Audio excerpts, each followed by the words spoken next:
Now, blackmail's an interesting word. The original meaning translates as cattle rent. Now, that's the money you would pay someone to protect your animals from theft. Now, this very easily became a kind of protection racket.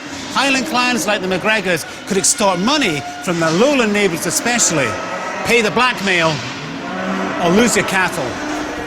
Rob Roy also profited from using other men's money to buy cattle in the Highlands. His well-to-do clients hoped their investment in Rob Roy's cattle know-how would prove to be a lucrative venture.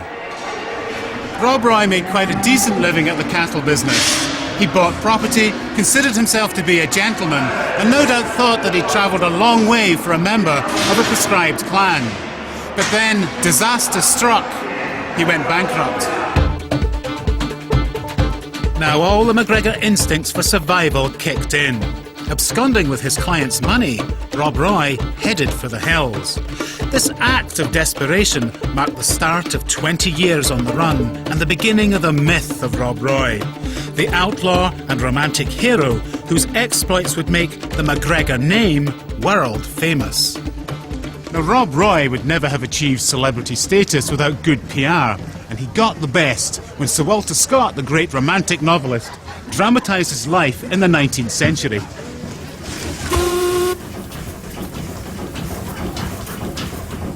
So it seems entirely appropriate that I've come aboard the steamer, the Sir Walter Scott, for the next stage of my journey into the MacGregor's story. Now, ladies and gentlemen, just if you look over to the right-hand side in the far distance, the rather large white house you see there, that's significant because it's the birthplace of Rob Roy MacGregor.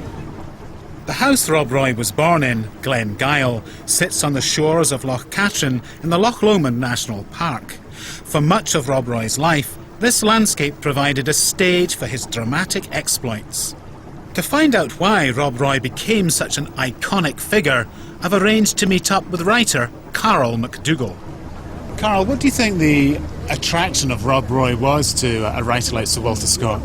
Like Robert Burns before him, Scott was anxious to preserve those things that he felt embodied Scott's identity, the things that made Scotland Scotland, and Rob Roy fitted the bill absolutely. He was a man who moved from the Highlands and the Lowlands, was happy in both places. He was committed, he was a passionate man, he was physically strong, an absolutely ideal romantic figure. Here was someone who was an outlaw because of injustice, and more importantly than that, he was a committed believer in lost causes.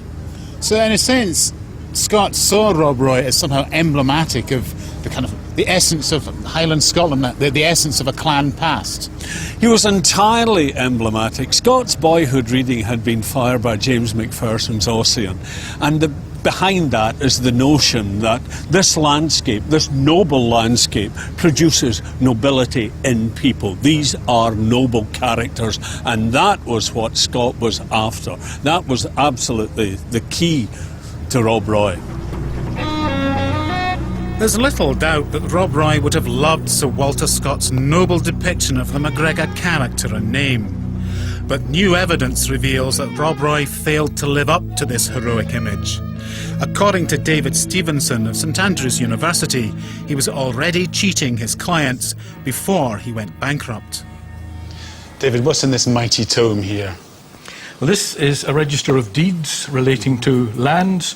In December 1711, he signs this deed which transfers all his lands to his business partner and members of his family. Well, to keep him safe, to keep the law away from, and his creditors away from his fortune. So when I go bankrupt, I'll be able to say, well, I can't pay.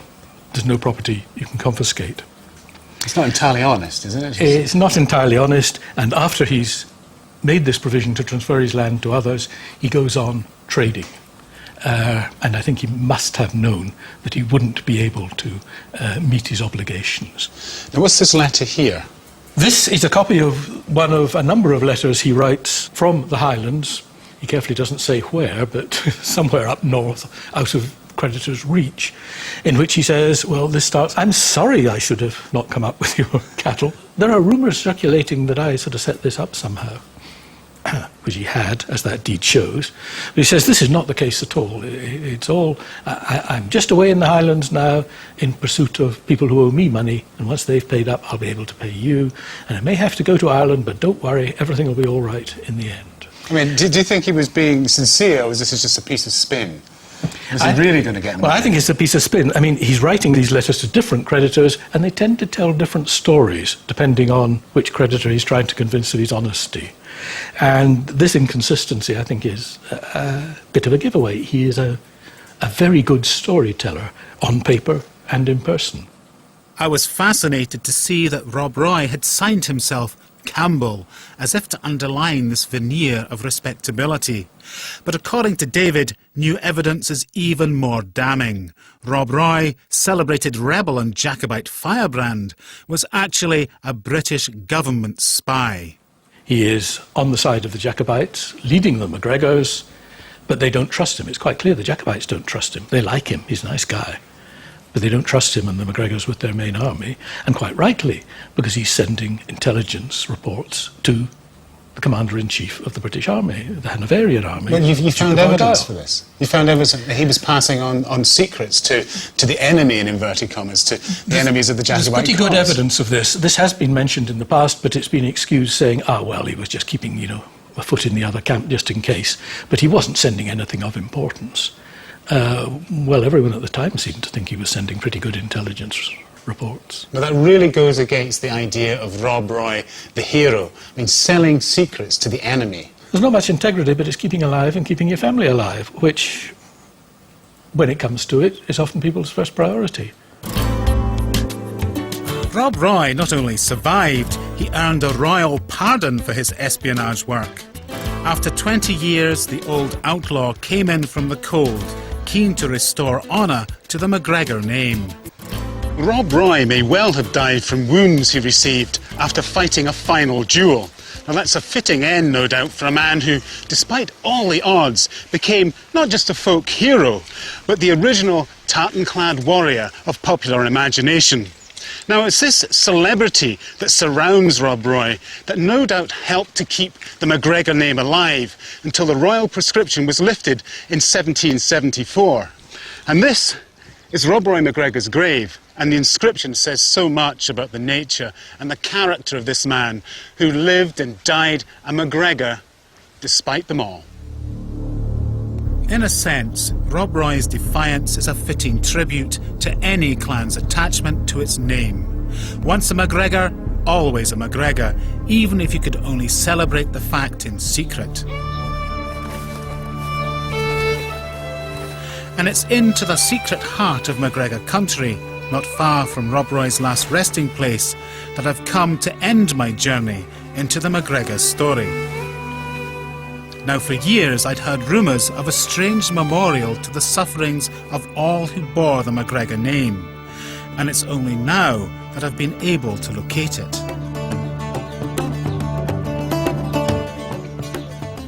This extraordinary monument is said to represent an oak tree.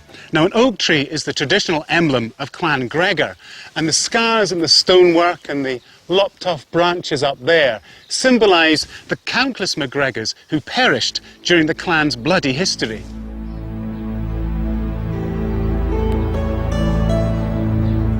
You know, in many ways, this monument also represents the end of my own personal journey into the history of Clan Gregor.